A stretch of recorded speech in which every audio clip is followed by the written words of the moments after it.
তাদের কথা হচ্ছে লম্বা দাড়ি লাগবে ইসলামের কথা বলতে। সাহাবীরা কবে কোন বাচ্চাটাকে পিটিয়ে পিঠের চামড়া তুলে তারপরে ইসলাম শিখিয়েছেন?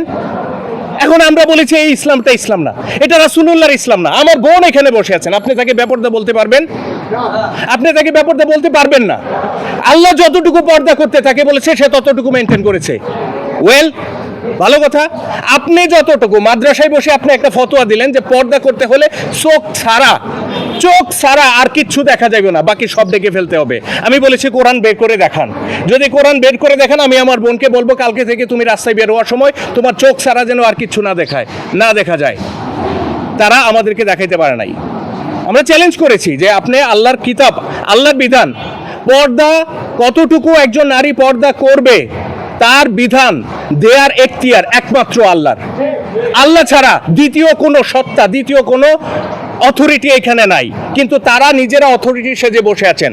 তাদের কথা হচ্ছে লম্বা দাড়ি না থাকলে ইসলামের কথা বলা যাবে না। আল্লাহ পবিত্র কোরআনে বলছেন আমি দাড়ি লেবাস দেখি না, আমি তোমাদের অন্তর দেখি, আমি তোমাদের কর্ম দেখি। কিন্তু তাদের কথা হচ্ছে লম্বা দাড়ি লাগবে ইসলামের কথা বলতে।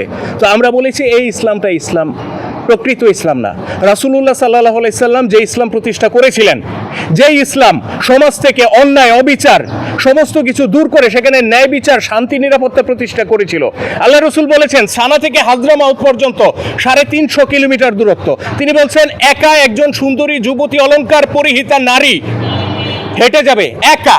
তার মনের মধ্যে এক আল্লাহর ভয় আর দুই বন্য জন্তু জানোয়ার পশুর ভয় ছাড়া আর কোনো ভয় থাকবে না। এটা হচ্ছে রাসূলুল্লাহর ইসলাম।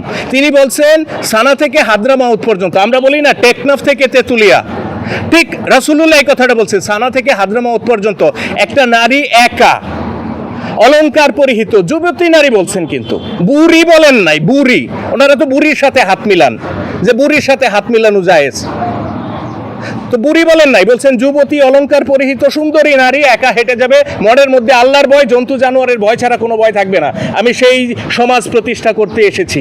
এটা ওনার ইসলাম প্রতিষ্ঠার আগের কথা, মক্কায় থাকতে যখন তিনি নির্যাতিত।